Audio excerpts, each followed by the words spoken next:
आज संघ प्रमुख मोहन भागवत का एक बयान सुबह से हेडलाइन बना हुआ है।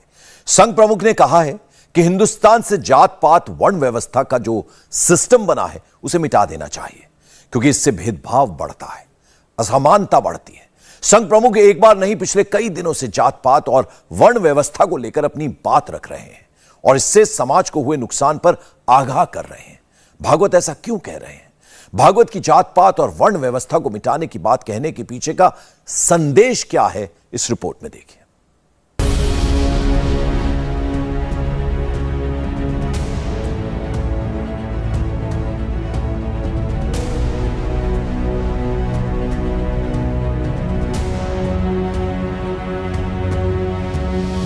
हिंदुस्तान से रंग भेद, जात पात को मिटाने की बात संघ प्रमुख ने क्यों की? वर्ण जाती यांची काय उपयुक्तता होती आणि त्याच्यात पहिल्यांदा विषमता नव्हती वगैरे वगैरे, हे सगळं ठीक आहे. पण आज जर कोणी विचारलं की वर्ण आणि जातींबद्दल काय,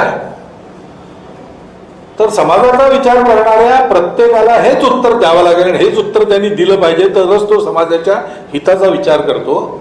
कि तो एक भूतकाळ आहे, तो विसरून जा.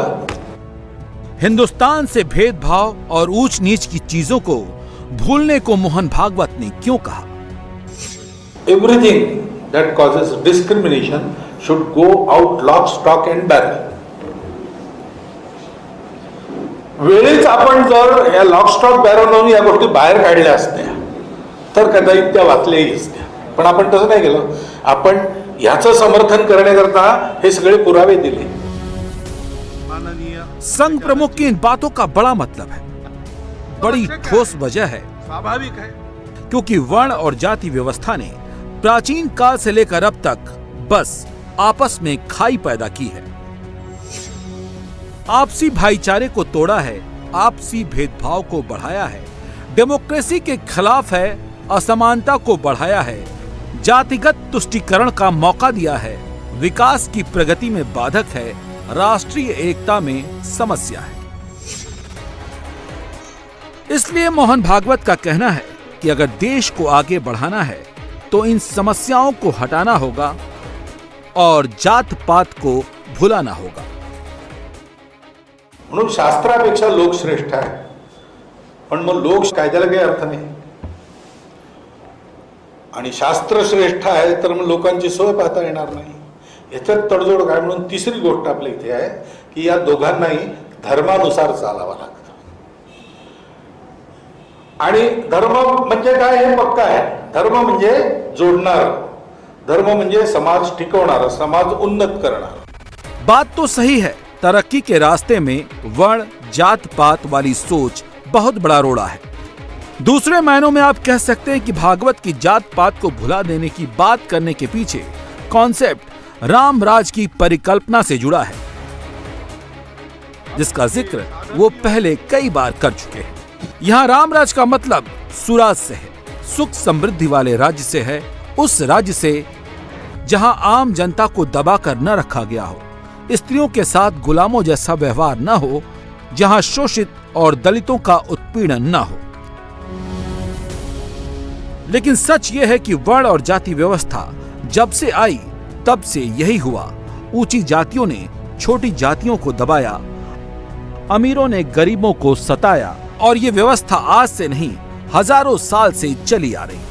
लेकिन जो सोचकर शुरुआत में वर्ण व्यवस्था बनाई गई, उसको अपने अपने हिसाब से अपने अपने फायदे के लिए समय काल में परिभाषित कर दिया गया, और जिसका नुकसान वर्ण व्यवस्था के निचले वर्गों को उठाना पड़ा.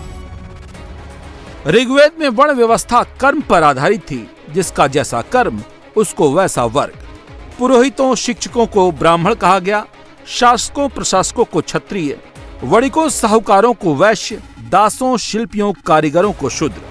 किसी को कोई भी काम करने का प्रतिबंध नहीं था. जिसको जो काम ठीक लगे वो करे या वो काम बदल ले. ऋग्वेद के एक सूक्त में लिखा गया है कि एक परिवार का सदस्य कहता है कि मैं कवि हूं, मेरा पिता वैद्य है, मेरी माता चक्की चलाने वाली है.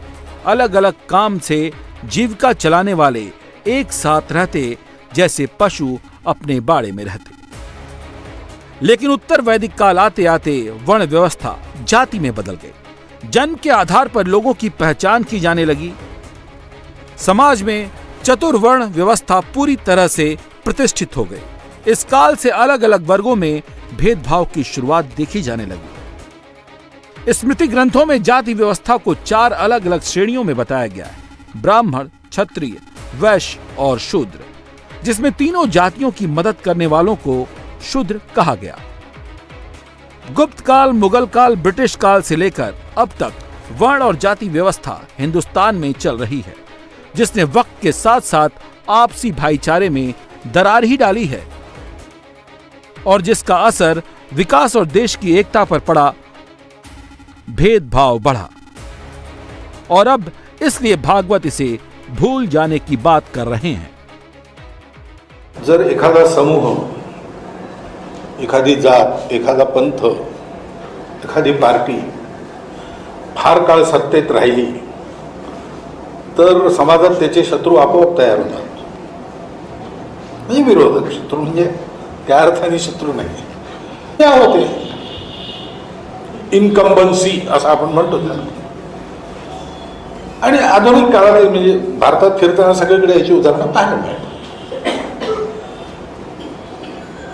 आपोआप निर्माण झाली इन्कम्बन्सी तर तितकी झाली नसते, पण काही केलं असेल आपण सत्तेत असण्याचा फायदा घेऊन, तर मग ती प्रतिक्रिया ही रागाची असते, क्रोधाची असते. आणि आपण उगीच हे नाकारण्यात अर्थ नाही आहे की मनुष्यता मान खाली घालेल असं आपण आपल्याच लोकांना वागवतो. और अब अगर भारत 5 ट्रिलियन इकोनॉमी का ख्वाब देख रहा है तो जात पात की सोच से मुक्त होना पड़ेगा और उसी राम राज के कॉन्सेप्ट पर चलना होगा जिसकी कल्पना गांधी जी ने की थी और भगवान राम ने उसे करके दिखाया था। चित्रकूट में भगवान राम की कोल किरातों से मुलाकात हुई थी, जिस पर तुलसीदास ने लिखा है, राम ही केवल प्रेम प्यारा, जान लेऊ जो जान निहारा। मुगल बादशाहों के जमाने में इन कोल किरातों को पकड़ लिया जाता था, जो काबुल में बेच दिए जाते थे, और अंग्रेजों ने इन्हें जराइम के पेशे से जुड़ा करार दिया था। केवट और निषाद को तो राम ने भरत और लक्ष्मण जैसा बता दिया, जिस पर तुलसीदास ने लिखा है, तुम मम सखा भरत संभ्राता। शबरी के जूठे बेर खाकर राम ने यह संदेश दिया कि समाज में कोई जात पात नहीं होनी चाहिए, सब एक समान है। हनुमान जी भी वनवासी थे, आदिवासी थे, जो उनके परम भक्त थे, और राम राज की असली कल्पना यही है। यह तब संभव है जब जात पात से मुक्त समाज होगा, और भागवत अगर जात पात मिटाने की बात कर रहे हैं तो उसके पीछे राम राज वाला सुराज है।